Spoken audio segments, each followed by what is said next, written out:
Welcome to the Tampa Bay Sports Podcast. My name's John, My name's Taylor. and we're here to bring you the hard-hitting news. We are the number one sports podcast in all the Tampa Bay area, according to us, because we are the experts. And let's dive right in. I got this phone call today, and I was telling you, I think earlier, that so it was like what are they called? They're not scammers, but what are they? They're like telemarketers, right? So they're asking me if they can send like more information to them, and I've from like one of my workers that he likes to answer the phone when they call and like take them seriously until the point where they're like they don't have an answer for the questions he's asking.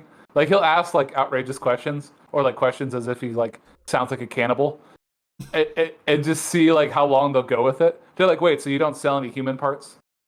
And they're like, no, sir, I don't. It's like, oh, okay, interesting. Yeah, I was thinking about leaving my dealer, so okay, but you saying you don't have any. But anyway, so he does stuff like that all the time, right? So I was like, all right, in honor of him, I'm going to answer this telemarketer call. So I did, and it was for like a timeshare thing. Yeah. And they're asking if I wanted more information about it. I said, oh, absolutely, yeah. If you can send it to my email, actually, that'd be great. So I can't remember exactly the name I used, but I remember what I used for the at sign.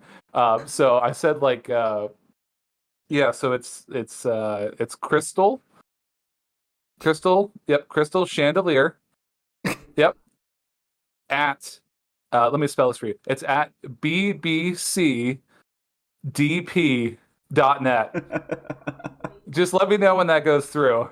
It said it came back and it said it didn't send, and I was like, oh, okay, well, I have another email. Hold on one second. How many emails did you do? I did the second one, but I can't remember what I said. I think I said strippers RS for the second one. Oh my god. Yeah, I gotta mess with these guys. I keep getting these ones where it's like, are you a homeowner in Florida? Because we've got some solar panels for you. I'm just like, oh my god, please stop. A lot of calling pointing. me. A lot of porting. Yes, solar panels for you. I keep getting those too, and I mean it makes sense. I like own the home now or whatever. But you know how much of a scam that stuff is? Have you seen anything about that? Solar panels? Yeah, they'll like put it on your house for free. Oh, And it might make more sense in Florida, but in North Carolina, the utility company doesn't buy back power from you. so it's a scam. Like when you have excess power from the solar panels, like on a hot day and you're not using any of it, it goes to nothing. Like it goes to waste. It doesn't go anywhere. It just grounds out. So like all the time that you're It's like, getting what's the ample point? power, the ample power, when you're getting extra power, you're not selling it back to the what's it called? The utility company. So, but overnight, let's say overnight you end up using a whole bunch of power and you run out of like power that you have on your batteries, then you have to buy it from the utility company. So you end up paying a Double. bunch of money to the utility company. Like you split your bill in half, but then you have to spend thousands of dollars on these solar panels, and they're only good for like 8 years. So like, and it takes like 20 years to get your money back if you at that pace. And if you don't, so they in North Carolina, they'll let you get them for free. But the thing is, they put a lien on your house, so Which they is collect stupid. money. They collect money from it when you go to sell. They just don't really like tell you that. It's They're in the just fine like, print. well, it's in the contract. Like, yeah, oh, we'll get our $6,000, but don't worry, you'll never have to be out of pocket. It's like, yeah, because you're going to take it when we sell the house. Like, you're still going to get your money. Yeah, So I don't. whether it's a year from now or 30 years from now. Yeah. So Unless the company goes under, then you kind of just made out with some free solar panels. that's potentially the case. You know what? That's my next job. I'm going to do that. You're gonna sell solar panels. I'm sell solar panels, and then I'm going to keep sicking the IRS on the company that no. I'm not going to sell them. I'm going to buy solar panels, and then I'm going to sick the IRS on the company that sold me the solar panels, and then like put them out of business. You know what I'm buying? A one-way ticket to Honolulu. Is the Pro Bowl there? I have no idea. That was my guess, John. I don't know. You asked me a question. It was a pretty out there answer, so I was wondering if the Pro Bowl was going to be there this year, like it used to be. They need to go back to that. I would really much appreciate that. I wonder if they actually could sell out the Pro Bowl by doing that. I mean, did they? I have no clue. I imagine they would, but I feel like the market out there is a lot less than like a normal city. Like, how many people actually I live mean, in it is Hawaii? like a destination thing. Maybe they could do like the Pro Bowl in London. Like that would be cool. That Maybe. would actually be really smart, I think. maybe do it in London. That'd be cool because actually I was very surprised how many people actually watch American football there in England and in the UK. Oh, okay. So Hawaii actually has a lot more people there than I thought, and it's quite densely populated. What is They it, have like 10 million? 1.4 million. In Honolulu itself, or just the entire state of Hawaii? Oh, the whole state of Hawaii. How about Honolulu? That's probably a good idea. 550,000. Did you find it already? No, that's just my guess. 340. Oof, that was a little high. Yeah, that's less than Raleigh, so that's not really that great. I mean, and we're not even a football market, and that's true. Then again, if we did have the Pro Bowl here in Raleigh, I'm sure a bunch of people would show up on the East Coast because it's easy to get here. So, Well, they would probably do it in Charlotte. yeah, there would be no reason to do it in Raleigh, unless they're going to have a team here. But there's Unless they wanted to do it arena football style, in the what is it, the PNC Arena? PNC Arena. Yeah, I'm sure they'll get right on that. I'm sure Jerry they'll do Jones. it. Where's the Super Bowl this year? Vegas. That makes sense to just do it there. Mm-hmm. John, I know it's not something that we talked about ahead of time, but did you see the thing with the AI of Jerry Jones in the Dallas Stadium? An AI generated video of Jerry Jones? It is an AI hologram of Jerry Jones that you can ask questions. What? And he acts like he's Jerry Jones. That's awesome. So do they do in this? the stadium? So you it's can go and talk to it. You can go talk to it. Yes, that is cool. You have to pull up the video of it at some point, but it's fantastic because it's so funny. It's not that it's like you can ask it anything. It's kind of cool. You can ask it anything. I don't know how it goes with the actually answering asking things. it something inappropriate, but from the questions it asked, they were very mundane, like very normal questions, or questions, to be honest, that most people would never ask it. But, so they gave it some softball questions. They were like, "Why did you choose AT&T to be the sponsor of your stadium?" Who the cares? hell is going to ask him that? Who cares? It's because they were the highest bidder. Oh my god, the response was hilarious. He's like, "Well, when I think of the Dallas Cowboys and I think of AT&T, I think of America. Oh my god! And I thought about America's team, and I thought you got to have America's phone company to have with that to sit aside with Alexander Graham Bell, which." Funny to point out, Alexander Graham Bell is actually Canadian, who created the telephone. So I was like, well, that's confusing, but okay. But, you know what? But sure. Anyway, like I said, video is funny. I think it's going to lead to some hilarious content at some point this season. Yeah. When they walk up and fans, search it up. we're going to have to look up fan videos of them asking him questions. Oh, I'm sure there'll be a ton on Twitter. Jerry, do you consider yourself a cowboy? Hey, Jerry, do you wish you had Tony Romo back? No. I wish he was. He's like, I wish he was a Cowboy as a commentator, but at a quarterback, he sucked. No, I bet he's still dreaming of Troy Aikman. Yeah, well, I mean, hell, they're probably going to be buried in the same gravesite, right next to each other. Yep, they bought plots right next to each other. But Taylor, yeah, I never told you what I'm buying. Are you ready for this? Yeah. Well, last time I guessed, we went on a tangent. Sorry. So I'm letting you talk. Go ahead. Baker Mayfield jersey. Oh no! Why? I'm doing it. I'm going all in. I mean, joy. Oh well, if we want to get into this already, Taylor. Do you want to get into this already? I'm just being serious. You want to get started? Is that what this is? Oh, Taylor. Well, do you want to go around the league first, or do you want to get into the Bucs game? Well, let's talk about some surprises around the league. Actually, yeah, I think that's a good idea because the Bucs game we're going to probably spend almost the whole episode on, and then that would be it for the week. So what is your biggest surprise of the weekend? Because I'll tell you mine after you give me yours. Well, you're talking about surprise of a team's performance, or surprise the biggest news story? Either. Because I think the biggest news story is what came out last night. Oh my goodness! Did you see the clip of his leg? No, I didn't watch it in slow-mo or anything. No, man, you can literally see his Achilles rupture.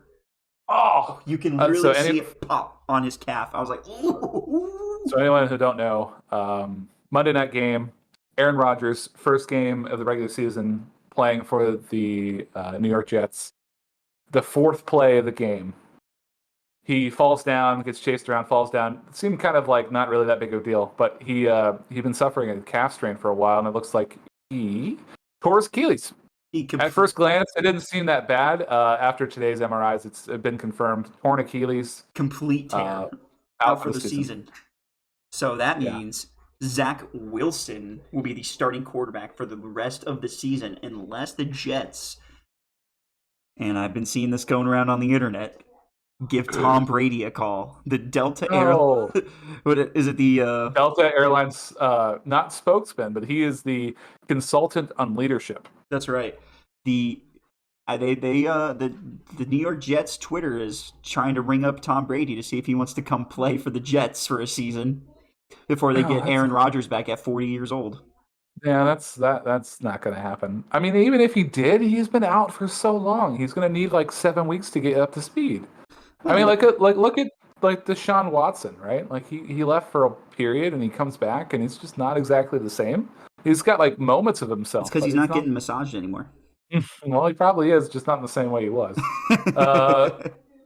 But yeah, I mean, like there's been talks about that, or like getting Matt Ryan to come in. Yeah, but Matt Ryan's got his he's got his. Yeah, he was commentating the Bucs game. The Bucs game, yeah, he was doing the Bucs game. I don't really like him as a commentator so far, but he legitimately to me is the definition of vanilla. Yeah. You look at that guy, you look him up in the dictionary, vanilla, you see a picture of Matt Ryan. Well, like I'm just afraid that he's going to get on there and start choking. But true. He might. I don't want to watch him choke in a different career. That's. I saw enough of it in the Super Bowl.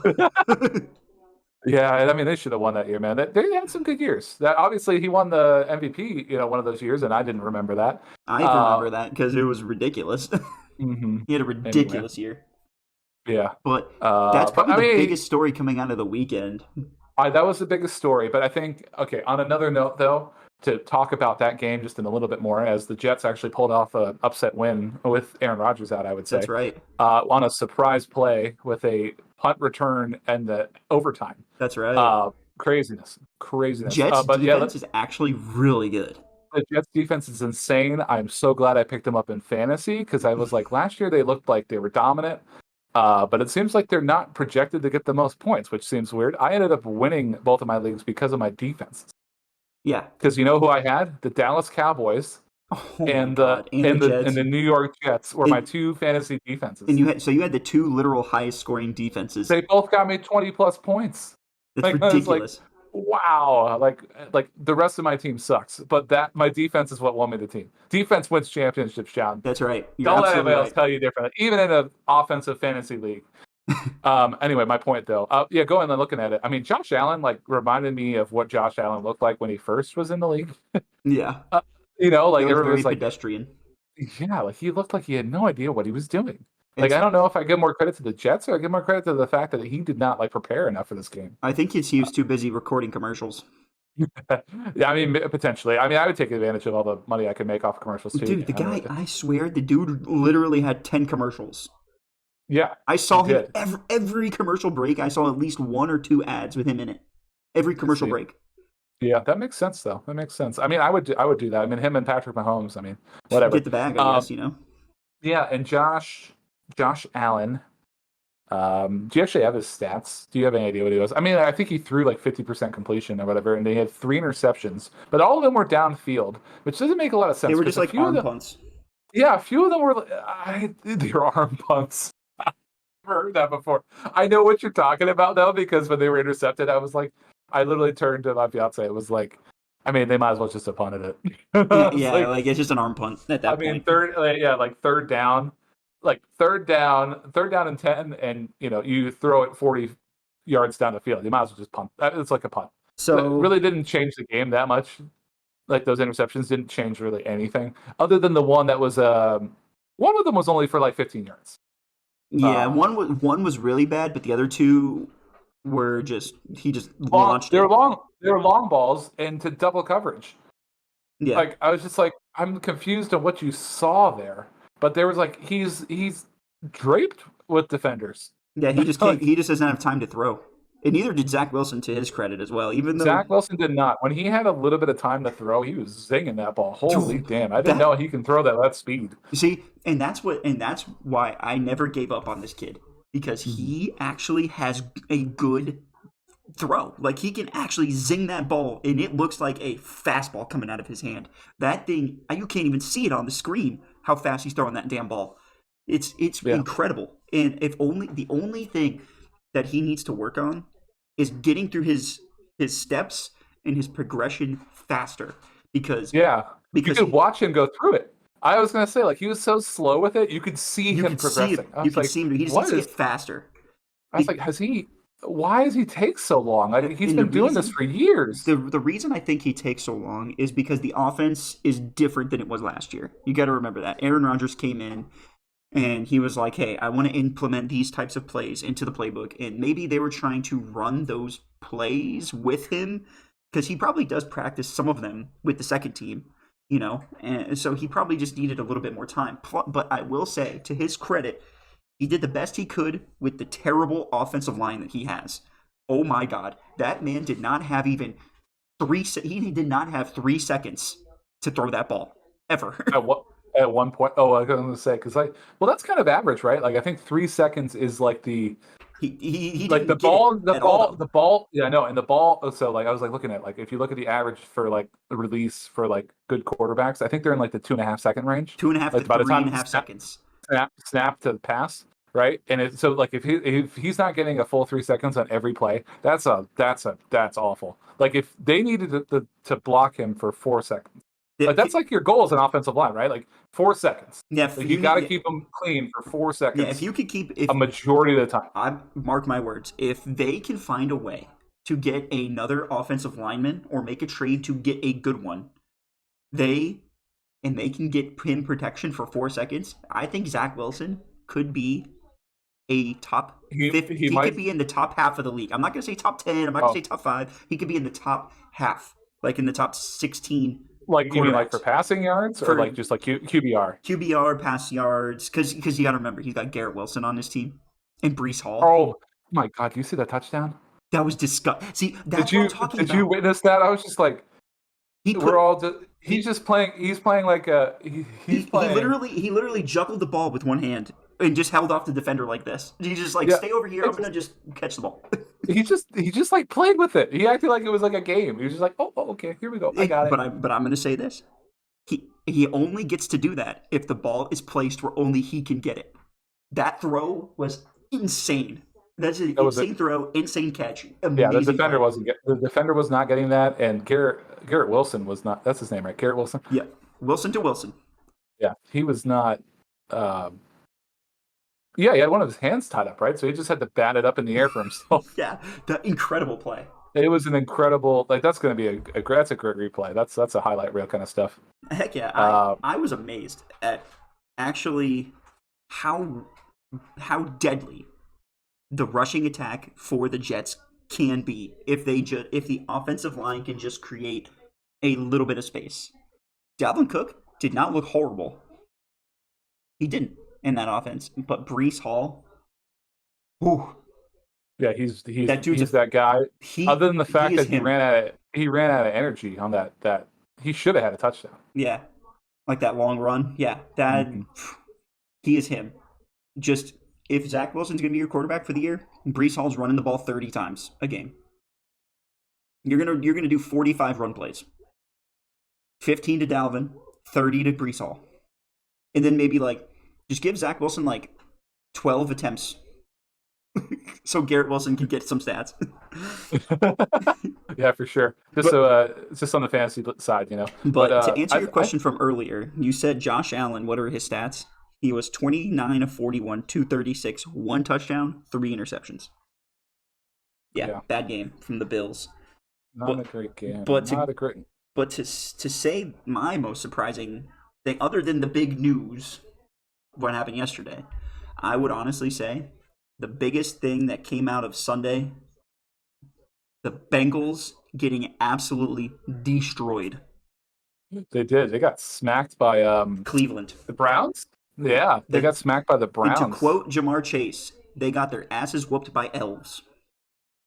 What? So there was before the Sunday game. Jamar Chase was talking trash. He was like, "Oh, we're not going to lose to no elves because that's like what their logo is on the field, an elf. That's what it looks like." And in an interview after the game, when he's sitting in his locker, he's like, "Oh, damn, we just lost to some damn elves or something like that." I was like, "Bro, that's funny." So but the final score of that game, oh boy, that one. Pretty embarrassing for the Bengals, especially after paying Joe Burrow the highest contract in NFL history or whatever.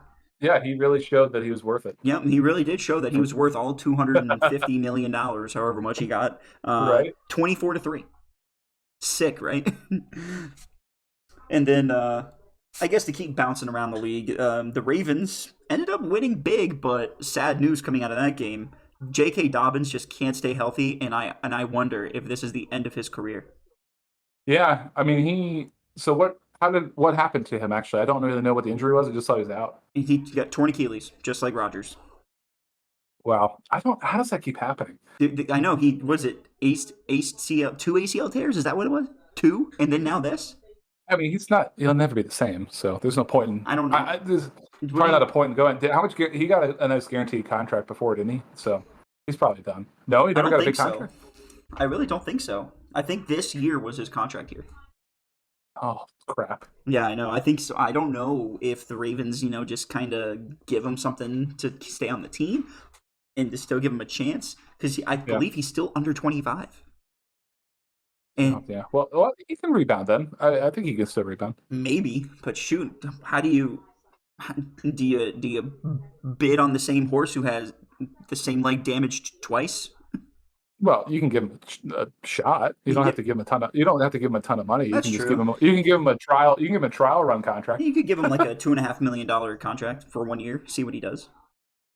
I guess. Yeah. And then. Yeah. So what else you got around the league, man? And so the Falcons looking pretty decent. Surprisingly. Yeah, with the wicked running back and Desmond Ridder as the quarterback, right? Desmond Ridder. Who was that guy? He actually was making some pretty good throws. He looked pretty decent. He looked pretty good. But their running back is someone to not mess with. Wow. Yeah, that dude. You get him the ball with any sort of space, and he's getting some yards. Like I watched him split 2 defenders and then spin to score like that 20-yard touchdown on a what is that called when you roll out to the flat and you just toss it to him? I can't remember what that's called. A screen? What play? No, it wasn't. It wasn't a screen. It was just an open.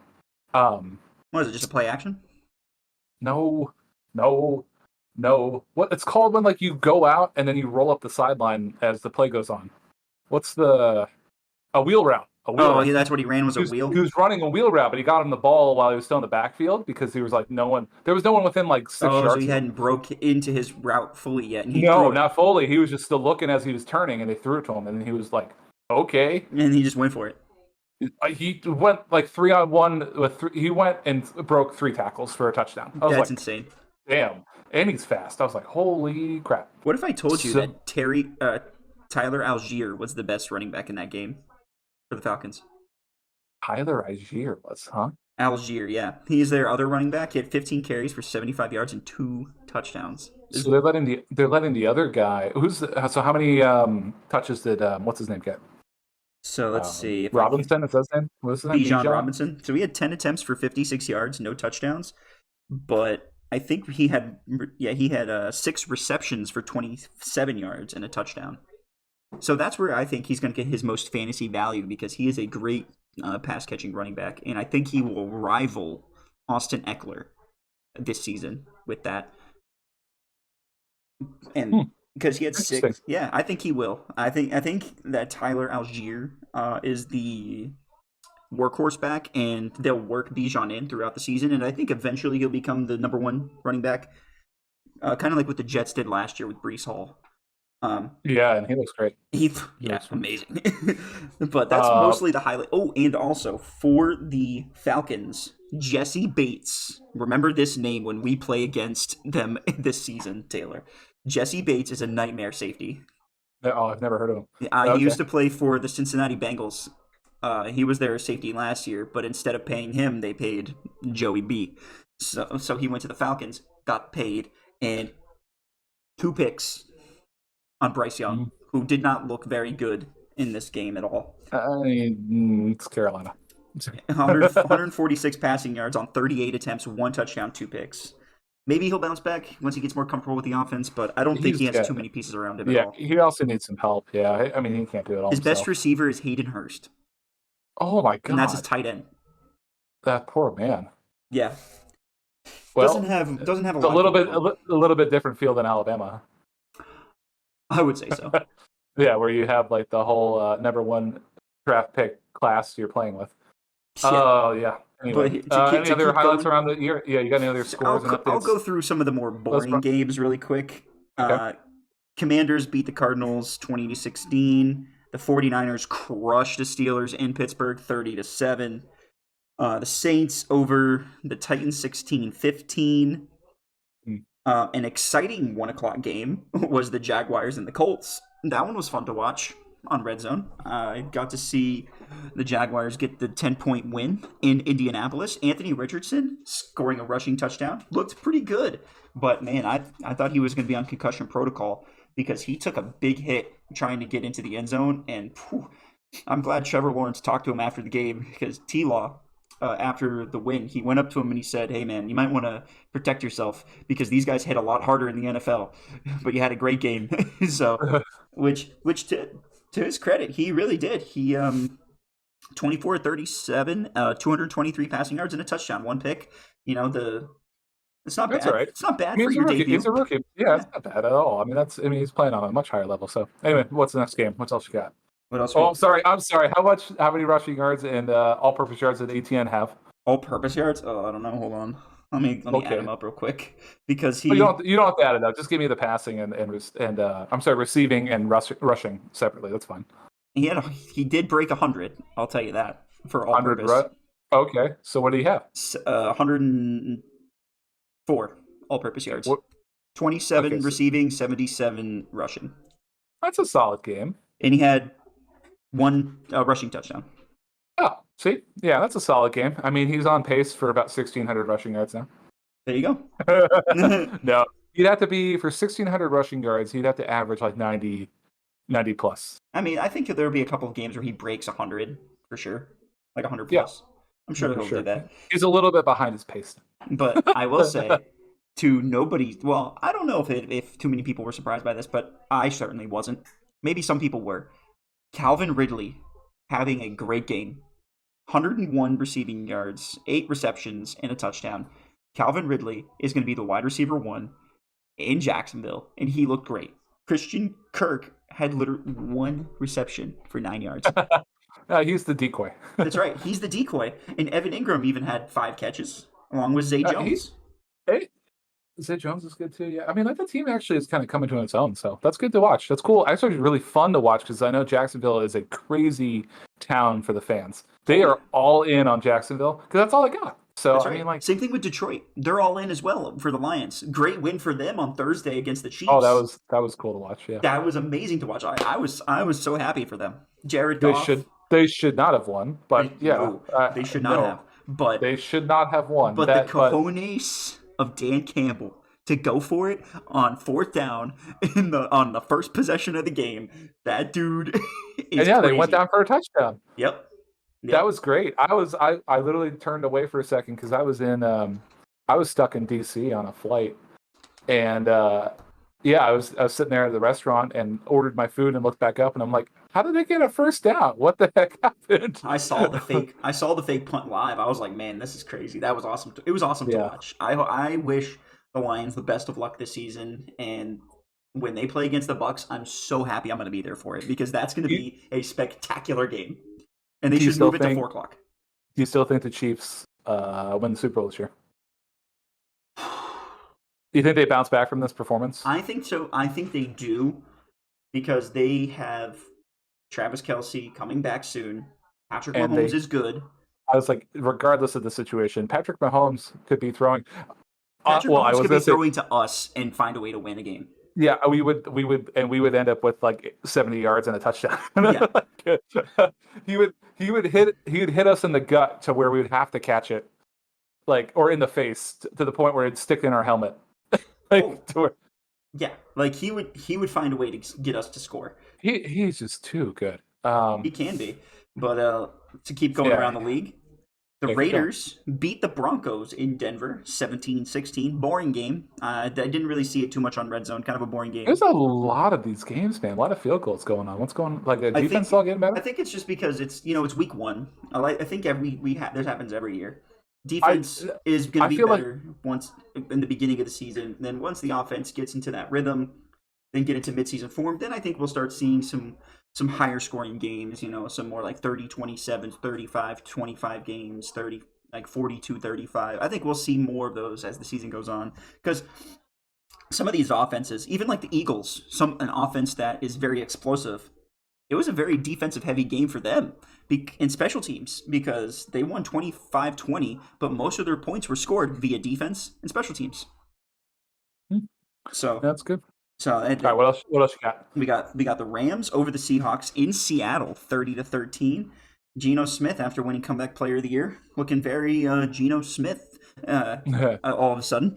But I'll come back. That's fine. in my opinion, the best game of the weekend, Dolphins Chargers. Oh, that was probably a shootout, wasn't it? Yes, it was 36-34. Dolphins win. That game was insane. Yeah, did Tyreek Hill was looking good too, huh? Yeah, he was absolutely nuts. And Herbert looking good. I have them both on my fantasy team, so I know they showed up. I unfortunately didn't get to watch a lot of football because I was traveling. Yeah, so it's all day on Sunday. So I'm so happy I got to watch football all day on Sunday. yeah, this Sunday, I'm also traveling. So yeah, the biggest thing is I'm going to come home and watch the Bucs game, and that's about all I got going on. Then we can't got wait to get in some red zone here sometime soon. We just got two more games here. Packers over the Bears, 38-20. I'm surprised. Jordan Love looked pretty good. Jordan Love looked great. I'm pretty surprised. 245 passing yards and 3 touchdowns. Yeah, he looks solid. As long as he can take care of the ball, I think he's going to do a really good job. You know what? I didn't expect this coming into the season, but I think Aaron Jones is going to be the biggest weapon on that team. Oh yeah. He was their rushing and he was leader. on my bench. Yeah, he was their rushing leader and receiving leader this game. 86 receiving yards, 41 rushing yards. So not a bad, and 2 touchdowns. One receiving so and one. He's getting MVP this year? He might get Offensive Player of the Year for the NFC, but I don't think he's getting MVP. Okay. All right. That's going to Jordan Love, obviously. I'm just kidding. And then oh my goodness. I almost forgot about this game because it was so forgettable. Absolute domination of the Cowboys here. 40-0 over the Giants. Oh my boy, God. That was so hard to watch. Well, you know what? Get all the hype in for a Sunday night game just to watch a demolition of a whole team all together. Well, you know what? The Giants got out a season's worth of terrible football in one game. I'm gonna find the stats. Yeah, for that. Yeah, I know what you're talking about. They had that all posted, and they said this is all stuff that they did last year. This is all the stuff they did in one game. And I was like, oh my God. It was like turnovers in certain situations, missed field goals. I was like, oh my Lord. They can't even the penalties. Man, it was so tough to watch. Oh, I bet it was. Danny Dimes always looks like he's about to cry anyway. It was even worse this time. He might have been actually on the verge of crying. Oh, I bet. I mean, even after getting paid, he looks like he's gonna cry still. Dang it! I wanted to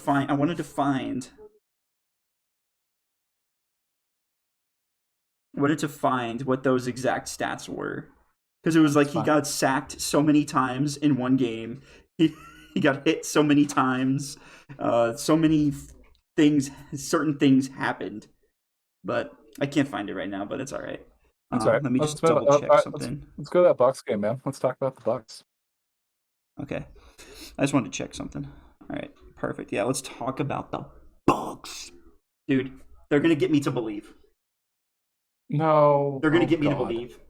I need to tell you to calm down. They're- Taylor, I we went figured. into Minnesota and won against Yeah. the quarterback that is the best statistical quarterback when playing at 1 o'clock.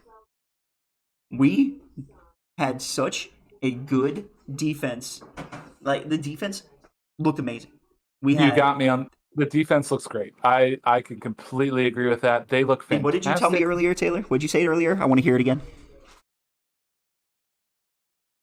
Defense wins championships. That's what I'm talking about. I was like, I don't know. I say a lot of crap. Yeah, that's what you told me. Defense wins championships. Defense does win championships, and their defense it took over the game. It really They did. took over the game. It's you what the Bucs used to do, to be honest. And you want to know something? Baker Mayfield actually being clutch and getting a first down in the fourth quarter. Oh my God. That is something that Jameis or Brady would not have done. So run that ball Run that damn ball. and lower his shoulder as well. Did. He was all about that shoulder into that defender, and he almost got his helmet ripped off. Did you hear about what the announcer said after that? He's like, I feel like a few more people are going to buy a Baker jersey after that run. And I might be one of those people. Like that run really sold me a little bit there. I was like, if he is rallying the team behind him, playing that gritty style of football, I might be a fan too. Baker can convince me. If he shows up here against the Bears, who have a bad defense, and it's the home opener, all right? If he's got to put up at least 24 points in order for me to consider this a success up against the Bears, because the Bears are terrible. That's right, and that's our next game. That's our next game. A rookie put up 38 points against him. I wouldn't say Jordan Love's a rookie, but I mean, yes. I mean, he is a rookie. He hasn't played a real game. But he's been playing behind Aaron Rodgers the whole time, so he's learned a bunch. So Kyle Trask should be amazing. I mean, he should be, but he's not. That's what I'm saying. Like, it's the same comparable. He's been playing behind Brady for years. I mean, he should be amazing. He should be, but he isn't. He's not. He's not. So, like, it doesn't just transfer like that, right? He's just got some knowledge on it. I mean, the offense is virtually the same. Get the ball to Aaron Jones. Get the ball to Christian Watson, who was hurt. But that's man, defense looks great. The offense in the first half was really lackluster. Man, that was tough to watch. 3 and outs, maybe 1 first down. The passing not being there. The run, they didn't even run the ball. I was like, why have we thrown it 9 times in a row? What is going on? We just talked about how we're going to incorporate more running into the game. And then they were like, oh, well, now that we've talked about incorporating more running, let's surprise them by running play action. Like, I will admit, I do like that we threw the ball more. And I think that helped Baker get more settled into the game, because you could definitely tell the first few possessions, he just didn't look like he was gelling with the offense too well. It just looked very weird. And then he hit Mike Evans for that touchdown to end the half. Yeah. To tie it up at 10. That was... What's up with Mike Evans not celebrating? I don't feel like he's ever done that. Did you see... did you see him catch the ball and then run to the sideline? Did he ever celebrate, though? No, but, like, literally nothing. No, like, pat on the helmet. No, nothing. Like, he literally ran away from his teammates. Like, he's upset, like, he's just doing this for a job, you know? Like, he's just like, well, it's my job, so... Well, okay, wait a minute. I think he's pouting because the Bucs didn't want to make a deal. But that's what I'm thinking too. Like, I feel like I literally just witnessed that on the field. So, like him so this is my thinking for the... I saw something you sent me that the Chiefs are trying to trade for him. I don't think that's gonna. No, that's not actually happening. So that was a fake post. I just thought it was funny. Oh, okay. They said that they're going to trade for someone that actually can catch a ball. True. Yeah, unlike Kadarius Toney, who I thought it was funny though, because I'm like, well, if you're going to pick someone that can catch a ball, I wouldn't pick Mike Evans. It's true. Okay, because Mike Evans caught that touchdown, right? But you remember like the previous drive when they were in the red zone, and he dropped the touchdown. Yeah, in his hands. It went through his hands, and he saw it coming. It wasn't like a surprise. He was like, "Oh, ball's coming," and right through his hands. I'm like, this is the Mike Evans I know because I watch the Bucs all the time. Everybody else talks him up so high, and I'm like, Dude, this guy drops open touchdowns all the time. He Like does. he gets open though. I'll give him that. But he's got a if he would have he would be an elite wide receiver if he caught all the balls when he was open. That's true. Because Like if I remember last year he caught a wide open touchdown in the Panthers game. He was wide open. Nobody around him for 10+ yards. Dropped it. Dropped it. Yeah, complete hit him in the hands. Dropped. Yeah. Like And- wide open. Dropped. Not stumbling. Not anything. He was just jogging. Dropped. I'm like, you gotta be kidding me. He does this like 5 times a year. You're like, how does he keep doing this? I don't know. But I will say we need to throw the ball to Cade Otton some more. Cade Otton can be mini Gronk, I feel like. If we can get him more on some tight end passing plays, just like have him hit a go route and then Baker just slings it to him, I think that dude could be mini Gronk. And if he can just bulk up a little bit throughout the season, lift some more weights, and just truck people, I think he could be really good for us. Cade Otton, I'm excited about him. And yeah, I liked him running over. He caught the ball on the flat and ran someone over too. So that pumped up the sideline. Yeah, it did. I like it. There's a lot that I liked from the game. There's something I did not like though. Yeah, what's that? Lavonte David going on concussion protocol. Yeah, well, I know, and our own players got him doing that. Wasn't it Devin White that ran into him? No, it was Vita Vea. Oh, yeah. Well, that hurts. Ouch. Yeah, it was Vita Vea. It got him in the head. And I didn't even get to see the replay, but apparently the stadium got to see the replay, and the reaction from the fans was like a loud, oh! Yeah.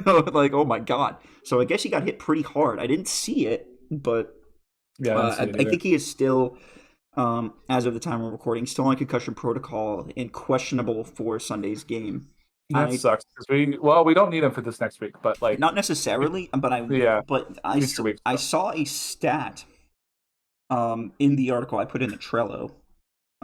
He has collected over 100 tackles 10 times in his career. That's insane. Yeah. Him and Devin White are monsters. They are. And people want to tell me that Lavonte David is washed. He had over 100 tackles last season. No, he's still great. Lavonte David's my favorite player on defense. I think he's amazing. I think he's great. Mine's Devin White just because he's like the little muscle hamster. He's not even like the biggest guy, but he's so ripped. Like he's not the largest body, I guess I should say. Like he's tall. He's not very tall or girthy, but he's got shredded muscles coming out of his muscles. Oh my God! And he's so fast too, which is terrifying. Yes, and he can get behind the line of scrimmage a lot. Yeah, and he is really quick. Like he just grabs a player, just rips him down. You're like, whoa, okay. You know who is quietly one of the best defensive backs on our team? Jamel Dean. I don't like him. What? But okay. I think he's actually good. He gets a lot of good pass breakups. And you know why? He fixes Carlton Davis's mistakes. No. You want to see how he plays defense? You know why? Because he's chasing the receiver. He doesn't know what's going on. He's like, wait. Whenever there's like a huge breakdown on defense, I feel like I'm literally watching Jamel Dean. It's Carlton Davis. Whenever there's a huge breakdown on defense, I feel like I'm watching Jamel Dean chase the receiver. I don't know. I feel like that's Carlton Davis because he got cooked. Really? He's put on the toughest receiver, man. I mean, like he is. I mean, yeah, he is. And then the time. You know what? If he shuts down, that's what I'm saying. He's got to limit the receiver, but that's about it. If he shuts down DJ Moore this Sunday, if he shuts down, whoa, that's really bright. Yeah, he doesn't need to shut down. Well, we're not going to do that. He doesn't have to shut down DJ Moore because Justin Fields will never get them the ball. So thank you. I'm glad we got the win. Fire the cannons. We got the win. Fire the cannons. And I'm looking forward. The last thing I'll say about the Bucs is I'm very excited for the season now. I will say on this podcast, I was very doom and gloom about them. But I will admit, I'm very excited for the season now because I think Baker, and even seeing the reaction in the locker room, the team is rallying around him, which I'm like very pleasantly surprised because I wasn't sure how they would take Baker Mayfield. And I think he's going to be a very good QB for us this year. You know what? I said it. If he continues this, I like his play for the rest of this. I will advocate for the Bucs to keep him another season, maybe. I think if he plays like he did in the second half, I'm all about keeping Baker. I think that was awesome. That was First half Baker, if he's going to be like that like half the season, I ain't about that yeah. life. That I'll was rough look to at. watch. I'm down to draft stuck We Hugo. might as well put Trask in there to try out because like if that's the case. But anyway, I mean I'm not super high on them, and neither are a lot of the sports agencies. So I saw an article on Bucs.com actually that talked about the power rankings after week one. You want to hear about some power rankings from a whole bunch of different sources? Okay, yeah. Where are we? Not Okay. top 10, obviously. NFL.com coming from Eric Edholm. Mm-hmm. Edholm. Ed Helms. Uh, Edhelm. Ranked 24th. We're ranked 24th. We're ranked 24th. Top five is 49ers, Chiefs, Eagles, Dallas, and the Dolphins. NFC South, they got the Saints at 14, Falcons at 16, and Panthers at 27th. And That's we're very 24th. disrespectful. That's What I was thinking. I love it. Let me keep going. So CBS Sports, different power rankings, has us at 17th. I can get on board with that. I can too because that's fringe playoff. They're top five. Pretty similar, but the only difference is they put the Jags in there instead of The Chiefs.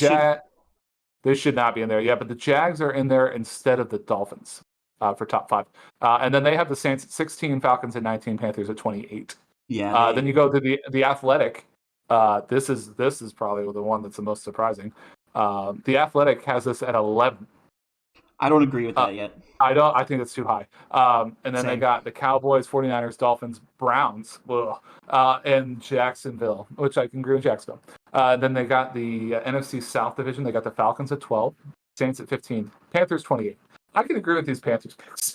Yeah, Panthers don't look good. If but not, maybe a little lower, to be honest. They might even be 30th, but I have to look at the other. I'm going to be teams in honest. the league. That one is the most generous. I would honestly put us in that 15 to 17 range. I think I think we're not. CBS Sports did it well. I think CBS Sports had us a 17. Yeah, like we're not Looks pretty very good. good, but we're not terrible. Yep. And then USA Today, we had 22nd. Wow, that's disrespectful. Yeah, Because we 49ers. went to Minnesota and beat them. We went there. Yeah. And like that's disrespect. We should be at least. I like the 17, 16. Our rank. defense alone gets us to 17th rank, I think. Because we're going to be like top 5 in the league in defense, probably. I hope so. You know, I'm feeling that they're doing a pretty good job. I wonder if they might not do. They'll give up some points, I think, but I think overall they'll do a good job. I think this is how it'll go. We'll give up points to the good teams, and we'll dominate the teams that are not so good on offense. Mm-hmm. That struggle. So USA Today, 22nd.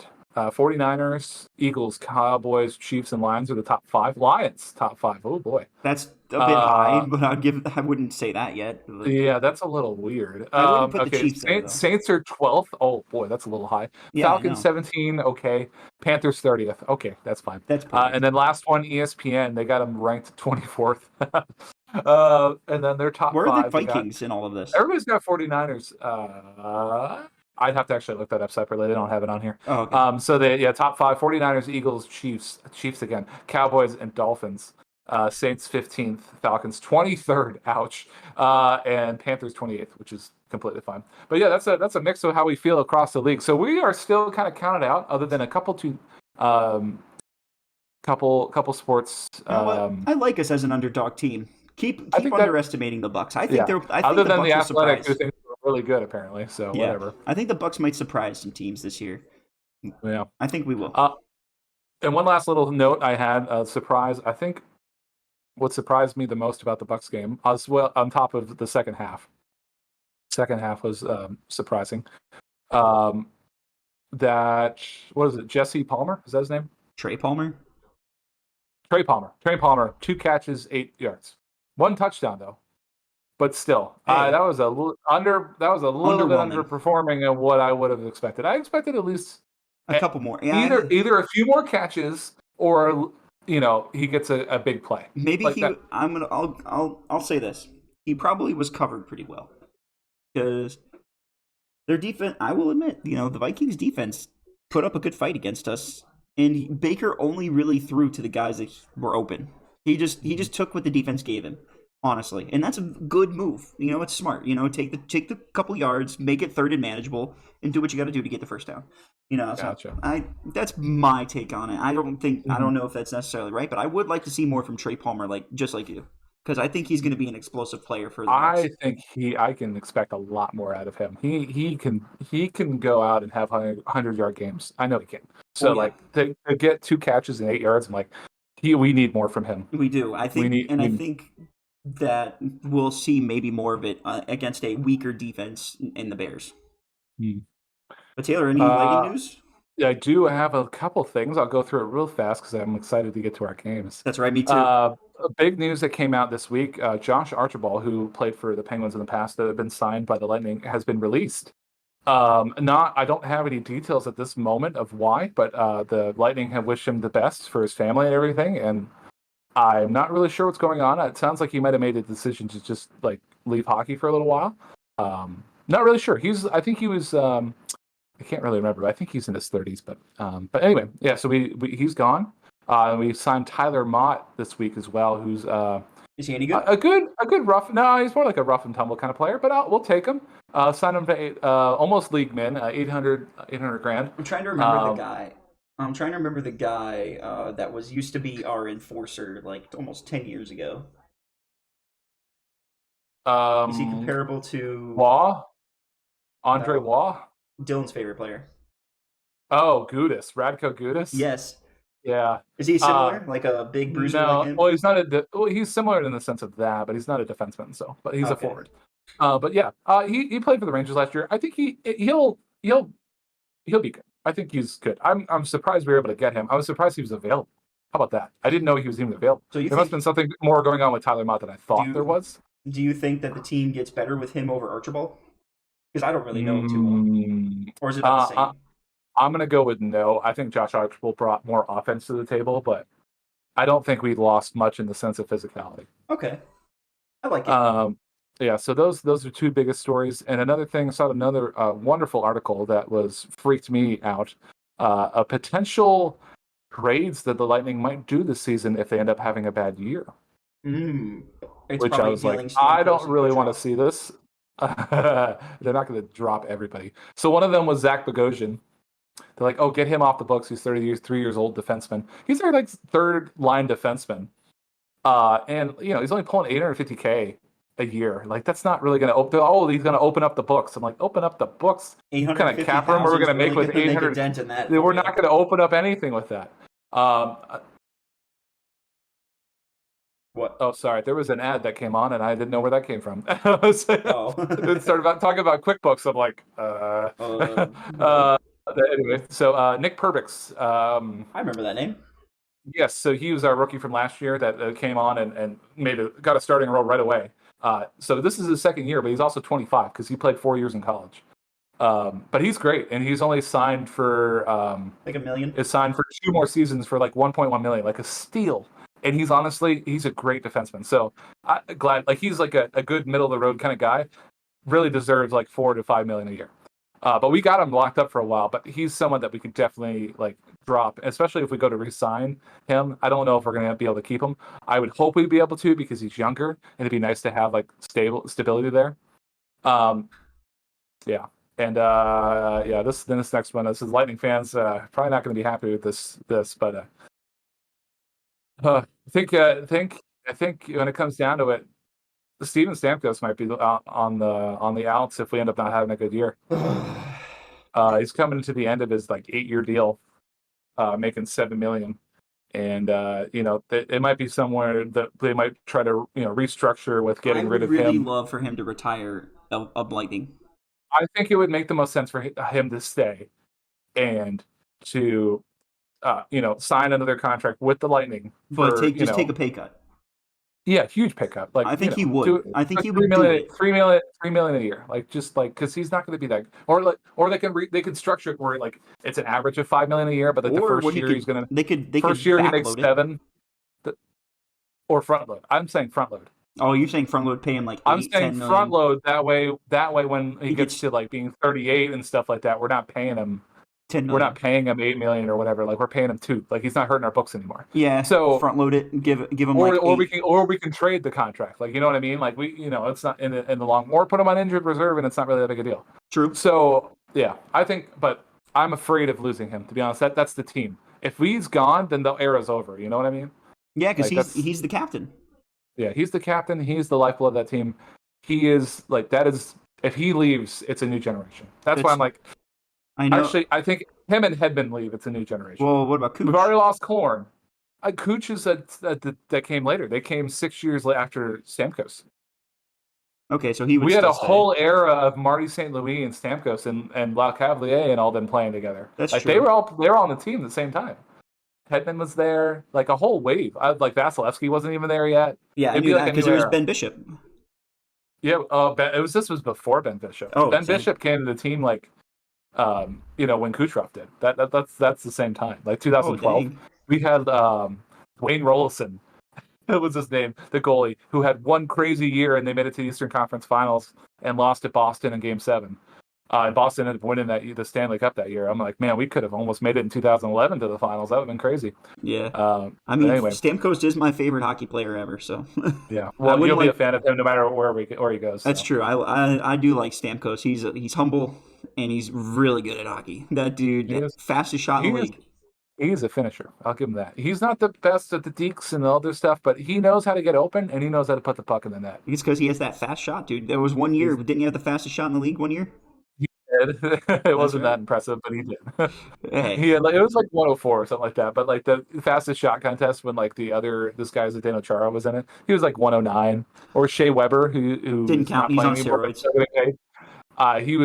He was like always like 108. Him and Chara would go battle every year. Isn't Chara the guy that bites people?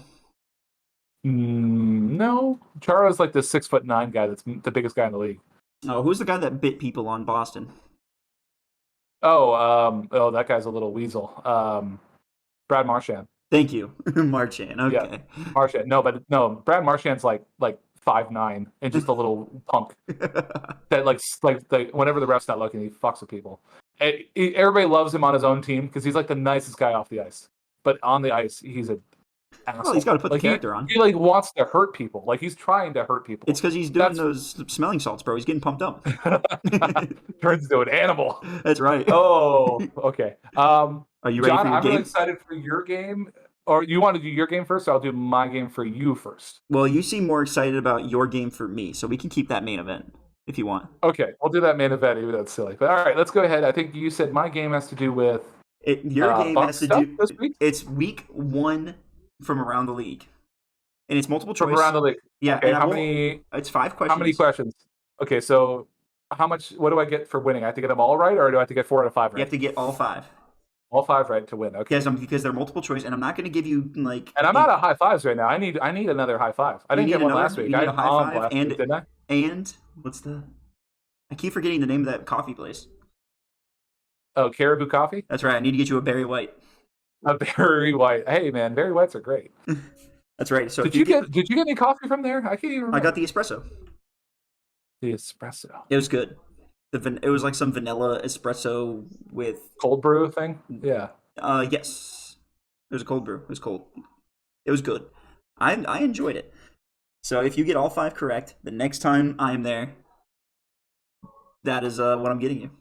Caribou coffee. Caribou. No, it's specifically a Barry White. That's specifically. All right. And I will I won't hold you to any time constraints here either. Okay, just answer the question. Just answer the question, whatever you think the choice is. All right, sir. All right, ready? Hold on. Because I'm ready. Okay. Out of these 4 quarterbacks, who had the highest passer rating in week 1? Patrick Mahomes, Zach Wilson, Josh Allen, or Joe Burrow? Oh, you ass. I was like, oh, this is going to be a give me. And like, oh, nope. I was like, I assumed the last one that you said was going to be like Trevor Lawrence. And I'm like, okay, obvious. But okay, so Patrick Mahomes, Josh Allen. Oh, God. Joe Burrow, no way. And Zach Wilson. I'm going to lock it in Zach Wilson. Okay. Final answer. All right. Question number 2. Who had the most receptions in week 1? These are going to be mean, aren't they? Okay, go ahead. Justin Jefferson, Stephon Diggs, Tyreek Hill, Calvin Ridley. Are these supposed to be like trick trivia questions or just questions? They're just questions about from around the league week 1. Okay. Most receptions, specifically, not yards, receptions. Just receptions. Who caught the ball the most in week That's 1? tough because I have no idea how much Calvin Ridley caught the ball. So I'm going to go with Tyreek Hill because I don't know how much Calvin Ridley caught it. Okay. Who had the most rushing attempts with the least amount of yards? Okay. So it's the highest amount of attempts and the lowest amount of yards. All right. Cam Akers, David Montgomery, Josh Jacobs, or Rashad White. So who do you think? Who do you think? I'm going to go with Josh Jacobs. Okay. Who had the He's on my fantasy team and he sucked this week. Who had the most passing attempts in week 1? Mac Jones, Kenny Pickett, Tua Tagovailoa, or Kirk Cousins? Man, I love how you think I can get all 5 of these right somehow.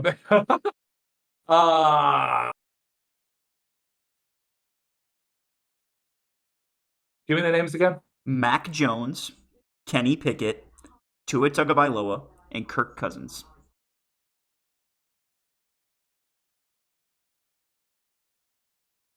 Man, I don't know. I'm thinking like I don't think it's Kenny Pickett because they didn't stay out in the field long enough to throw the ball. Tua, I would say potentially because I'm gonna go with Tua. Okay. I could be wrong though. I don't know how much they ran the ball. I just know it was a showdown. And your final question. Okay. Who had the most rushes over 20 yards in week 1? Austin Eckler, Breece Hall, Christian McCaffrey, or Travis Etienne? I'm gonna go with Breece Hall. Okay. Let's see how you did, Taylor. 2 out of 5. I have no confidence in myself. I don't feel like I knew any of those answers at all. So the question number 1 was who had the highest passer rating out of the quarterbacks that I listed in week 1? And you were correct with Zach Wilson. He had an 81.4 passer rating, which was higher than Patrick Mahomes, Josh Allen, and Joe Burrow. Question number 2 was who had the most receptions in week 1? Your answer was Tyreek Hill, and that was correct. Yes, 2 for 5 already. He had 11 receptions. And this is when it goes downhill. All right, here we go. So my question was kind of confusing, but who had the most rushing attempts with the least amount of yards? And your answer was Josh Jacobs, which actually was very close. It was very close because he rushed the ball 19 times for only 48 yards. But the correct answer is Cam Akers. He rushed the ball 22 times for 29 yards. Oof. Ouch. Yes. So that was the... Yeah, I didn't know anything about that Rams game, but I know they scored some points, so I was like, well, yeah, they threw the ball to a no-name rookie receiver. A lot. Then the question number 4 was, who had the most passing attempts? And I believe you said Tua, right? Yes. The answer is Mac Jones with 54 attempts. Oh Tua was actually Mac Jones was the highest. He had the most passing attempts by 8. The next closest was Kenny Pickett with 40. Why the hell did they throw the ball so much? God. I don't know. Kenny Pickett had 46 actually. Wow. Yeah. And then Tua I can see why they lose. Yep, that makes sense. Okay. And then the most rushes over 20 yards. You got that correct with Breece Hall. He had 2. I witnessed those. He had 2 rushes. I watched those ones. So that makes more sense. Also, I feel like if I was watching Red Zone, this stuff would be a little bit easier because I would understand. Yeah, watching Red Zone does help with these because I knew every answer. Yeah, I did not watch. I watched 3 football games, so it was hard for me to know anything. I watched, and one of them sucked terribly. That was the Cowboys game. Mm-hmm. Oh, that was such a waste of time. Anyway, John, you excited for yours? I think you need to get up, dude. That's right. Hold on. Let me get this earpiece out real quick. So I realized that doing sports trivia, while is exciting, Gotta get jazzercise, baby. While it's exciting, I wanted to give John a little bit of a break and go with a subject that I picked that I think he would know a fair bit about. Okay. And it's going to have to do with SpongeBob SquarePants. Oh my god. Oh So my to jeez. mix it up a little bit, we're going to do SpongeBob SquarePants trivia. Okay. Very, very similar to how we've been doing it. The thing is, this is not multiple choice answers. Okay. I'm going to need one answer for all of them. I will let you take your time, as much time as you would like for these. I just need one solid answer. I'm not going to tell you after you answer whether you're right or wrong or not. If you want to come back and answer it later, that is fine. Okay. But when we're done answering all the questions, I'll give you one more opportunity to go back and answer any of the ones that you didn't know, and then we're going to submit them. Are you ready, sir, for your first question? There's also a bonus question. Okay. I am ready. John, you need to get 8 out of 10. I'm ready. You need to get 8 out of 10. And the bonus question can ask for extra credit. So you need to either get 7 of those in the bonus question correct, or 8 from the original questions. Perfect. Are you? And you are ready, sir. I am. I'm ready to flip those patties. First question: what is SpongeBob's favorite sport? Jellyfishing. All right. What name is the mean holographic meatloaf? I don't know why they call it meatloaf, which is also Plankton's wife. Karen? All right. You said Karen? Yeah. Or Aaron? Karen. You said Karen? With a K. Yeah. Aaron. Okay. All right. Next question. One of Sandy's pets turns out to be a monster that sets Bikini Bottom into a panic. What was the name of that pet? What? And I would say pet in quotations. So wait. So give me the question one more time. Sandy. One of Sandy. You know Sandy. Yeah. One of her pets? Is that what you're saying? One of her, I would say pets is in quotations because pets is a weird way to put it. Okay. Turns out to be a monster that terrorizes Bikini Bottom. Okay. What is the name of that pet? You want to come back to that one? I'll be honest, I don't know the name of the pet, but it's a worm. Okay. I don't. All right. I'll just call it the worm. Okay. All right. We'll move on from that for now. You know when they have the big episode about the snail race? Yes. Who ends up winning the race? The Rocky. All right. What is the name of SpongeBob's pet? Gary? The snail? All right. What state did Sandy come from? Texas. All right. People from Texas are dumb. What did you say? All right. Now they're going to get a little bit harder. Okay. All right. We got 4 more left. They're going to get a little bit harder. In the episode Dumped, which character does Gary start to follow around instead of SpongeBob?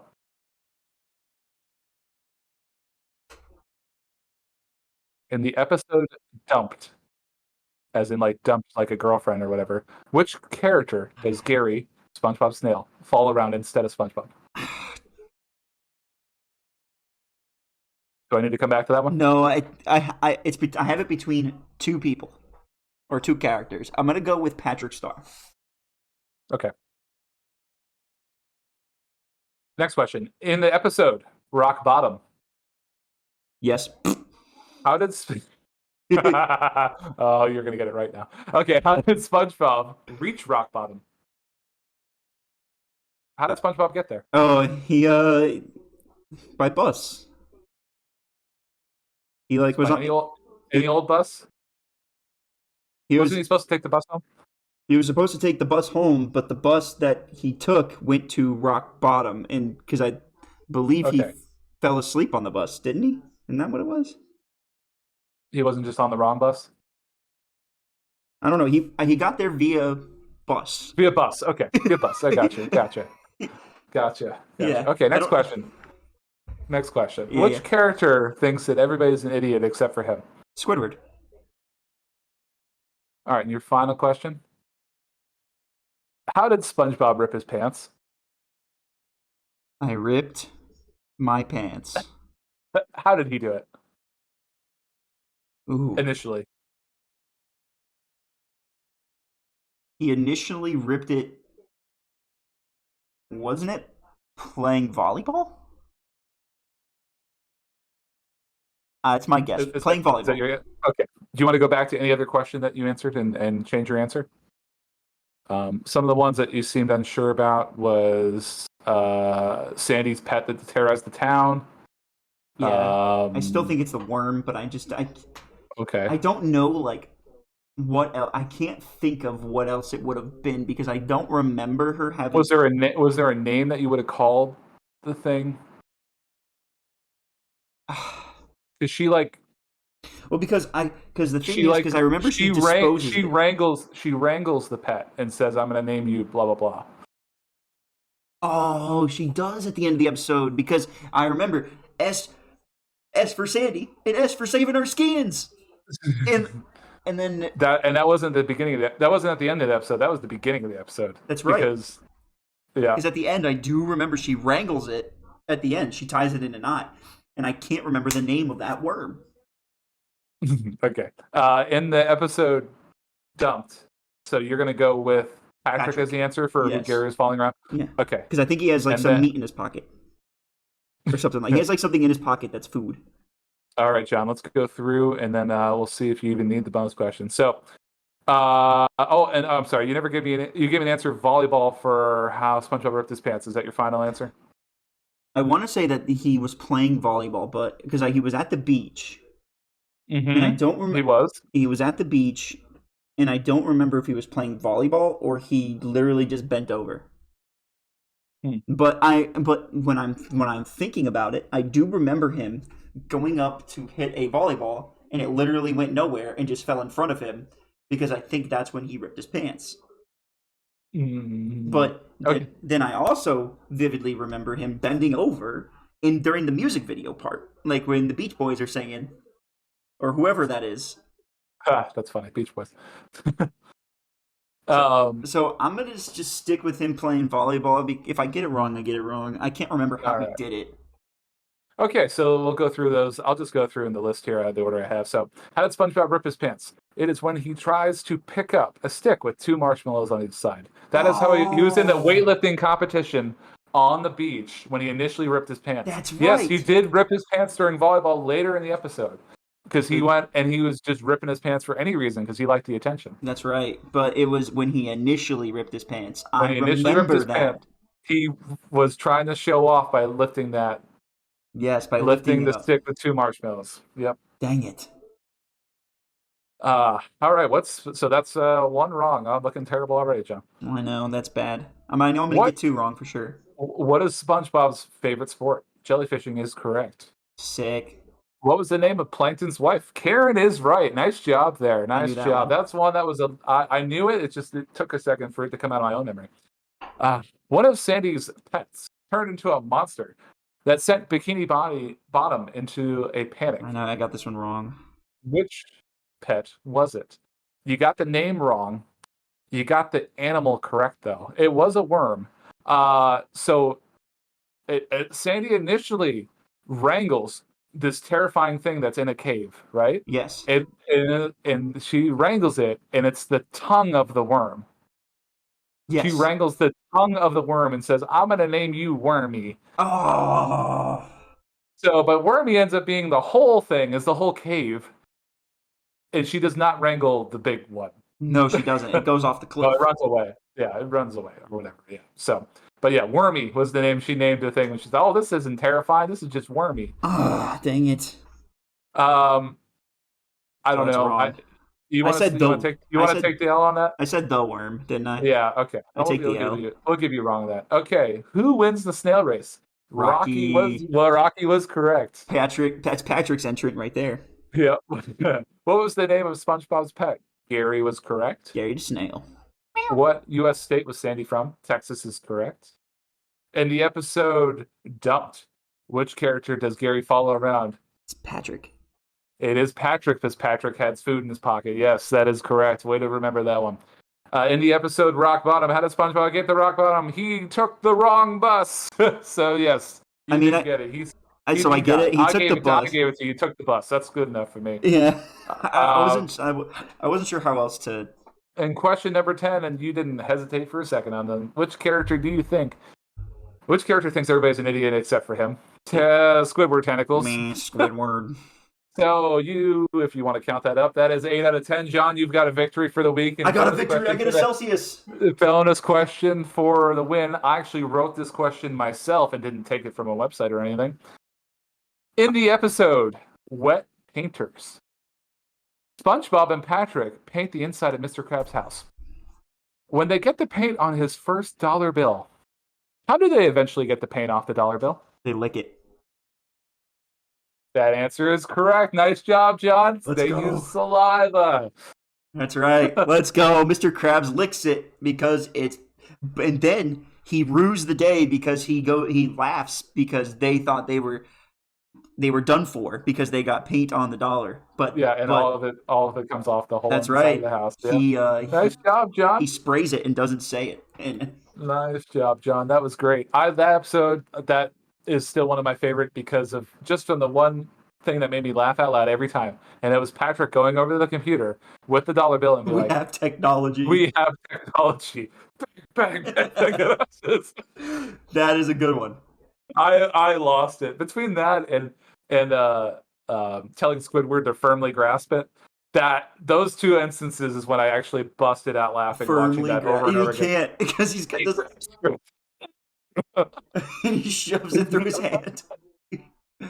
Oh man! So I got to think. So one of my favorites is the gorilla underwater.